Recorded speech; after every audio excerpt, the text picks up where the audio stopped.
আসসালামু আলাইকুম। পে কমিশনের সর্বশেষ খবর, জাতীয় বেতন কমিশনের সর্বশেষ কবে বৈঠক করেছে এ বিষয়ে বিস্তারিত এই ভিডিওতে আলোচনা করব। তো জাতীয় বেতন স্কেল যে ঘোষণা করার জন্য একটি কমিটি গঠন করা হয়েছে। অষ্টম জাতীয় পে কমিশনের অনেক অসঙ্গতি এবং বৈষম্য রয়েছে, এটা সবাই আমরা জানি। পে কমিশন গঠন অবশেষে হয়েছে, এবং নতুন পে কমিশন গঠনের সাথে সাথে চলমান যে মূল্যস্ফীতির কারণে সরকারি কর্মকর্তা কর্মচারীদের জীবনযাত্রার ব্যয় মেটানোর যে অসুবিধা হচ্ছিল তা লাঘবের একটি গুরুত্বপূর্ণ পদক্ষেপ। দুইটি সভা অলরেডি অনুষ্ঠিত হয়ে গেছে। আপনারা জানেন যে দুইটি গুরুত্বপূর্ণ সভা অলরেডি হয়ে গেছে, এবং এটা পে কমিশনের সর্বশেষ খবর। সচিবালয়ে এই বৈঠক অনুষ্ঠিত হয়েছে, এবং বিভিন্ন সংগঠনের পক্ষ থেকে পে কমিশনের কাছে একটি দাবি উপস্থাপন করা হয়েছে। সশস্ত্র বাহিনী বিভাগের নিকট হতে একটি দাবিগুলো আসতেছে অলরেডি। গতকালকে ভিডিওতে আপনাদেরকে আমি সেটা দেখিয়েছি, কিছু কিছু দাবি আসতেছে।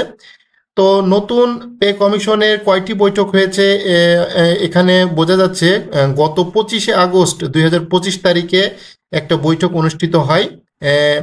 সেই বৈঠকে যে তথ্য সংগ্রহ কিভাবে কাজ করবে, মতামত এ বিষয়ে আলোচনা হয়েছে, এবং গত 25শে আগস্ট এই বৈঠকটি অনুষ্ঠিত হয়েছে, এবং সেখানে কি কি তথ্য সংগ্রহ করা হয়েছে, বিভিন্ন তথ্যপত্র যাচাই বাছাই করে একটা খসড়া তৈরি করা হয়েছে, এবং বিভিন্ন প্রতিবেদন দেওয়ার জারি, অর্থাৎ প্রতিবেদন দিতে হবে, সেটা আসলে বলা হয়েছে।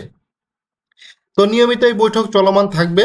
বৈঠকটি আসলে সব সময় হতে থাকবে, তারা তাদের কাজ করতেছে, এবং বিভিন্ন সংগঠনের পক্ষ থেকে, ফেডারেশনের পক্ষ থেকে একটি যে বেতন কাঠামো, অর্থাৎ গ্রেড ভিত্তিক যে বেতন কাঠামো, সেটার একটা প্রস্তাব দেওয়া হয়েছে। এখানে বলা হয়েছে প্রথম গ্রেড 1,40,000 টাকা, দ্বিতীয় গ্রেড 1,25,000 টাকা, তৃতীয় গ্রেড 1,10,000, চতুর্থ গ্রেড 95,000 টাকা, পঞ্চম গ্রেড 80,000, ষষ্ঠ গ্রেড 75,000 টাকা, সপ্তম গ্রেড 70,000 টাকা, অষ্টম গ্রেড এখানে 65,000 টাকা, নবম গ্রেড এখানে 60,000 টাকা, দশম গ্রেড 50,000, এবং 11তম গ্রেড 42,000, এবং 12তম গ্রেড 35,000 টাকা।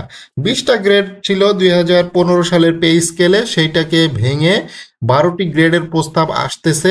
এখন এটা আসলে কোনো সিদ্ধান্ত নয়, অর্থাৎ ফেডারেশন, বিভিন্ন কর্মচারী ঐক্য পরিষদ, সচিবালয় কর্মকর্তা কর্মচারী ঐক্য পরিষদ, তাদের তরফ থেকে এই 12টি গ্রেডের প্রস্তাব মূলত দেওয়া হয়েছে।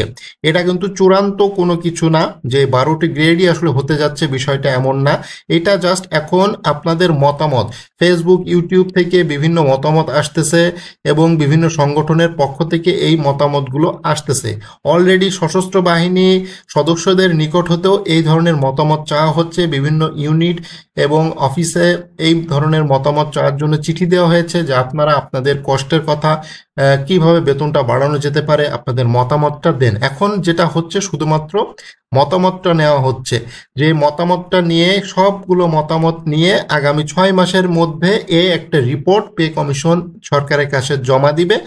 সেটাই তারপরে সরকার আসলে ডিসিশন নেবে যে এই কমিশনের রিপোর্টটাই কি অ্যাপ্রোপ্রিয়েট ভাবে কাজ করবে কিনা, বা এটার সংশোধন করে নতুন করে আবার কাজ করবে কিনা।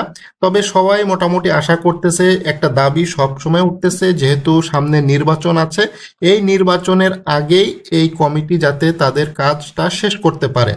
তো পে কমিশনের আসলে মূল কাজটা কি রকম হবে, কি কি কাজ করবে তারা? তারা বেতন কাঠামো সুপারিশ করবে, ভাতা সুযোগ সুবিধার বিষয়ে আলোচনা করবে, বৈষম্য দূর করবে, আর্থিক বিশ্লেষণ, এবং 6 সদস্য বিশিষ্ট একটা পরিবারের কি ধরনের বেতন হওয়া উচিত, বর্তমান যে মূল্যস্ফীতির বৃদ্ধি, এটার উপরে তারা আলাপ আলোচনা করবে। তো এই জিনিসটাই আসলে তারা চাচ্ছে।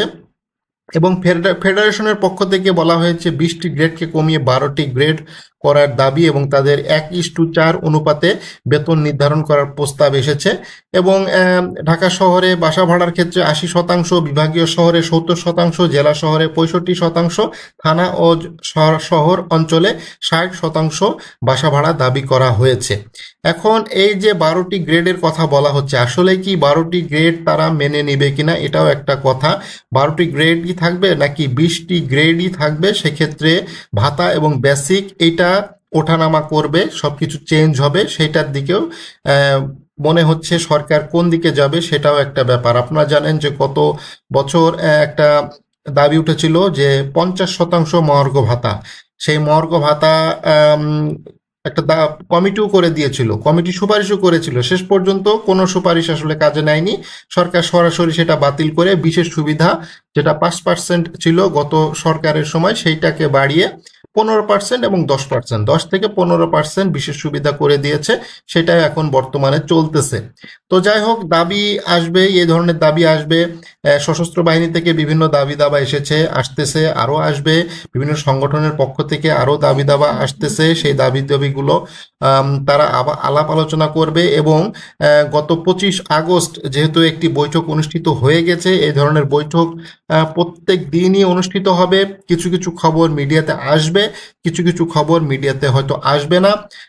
এবং আরেকটি কথাও শোনা যাচ্ছে যে কোনো সচিব মহোদয় নাকি বলেছেন, অর্থাৎ এই যে যারা সদস্য আছে সেই সকল সদস্যরা এমন আলোচনা করেছে যে 20টি গ্রেড যদি ভেঙে দেওয়া হয় তাহলে এটা একটা সমস্যার সৃষ্টি হতে পারে, বিভিন্ন জন বিভিন্ন মতামত দিতে পারে। এখন যে জিনিসটা হচ্ছে শুধুমাত্র মতামতের উপরেই চলতেছে, কমিটির যে কার্যক্রম সেটা মাত্র মতামতের বিষয় চলতেছে, সদস্যরা মতামত দিচ্ছেন, বিভিন্ন সংগঠনের পক্ষ থেকে মতামতগুলো আসতেছে, সশস্ত্র বাহিনী থেকে মতামত আসতেছে, বিভিন্ন ইউনিট মতামত দিচ্ছে, বিভিন্ন সরকারের বিভিন্ন স্টেক হোল্ডার যারা আছে তারাও মতামত দিচ্ছে। সকল মতামতটা তারা এখন তথ্য উপাত্ত একসাথে করতেছে, এইগুলোই মূলত তাদের কাছে একটা ডেটাবেস হিসেবে থাকবে, এই তথ্য উপাত্তগুলো তাদের কাছে পৌঁছানো।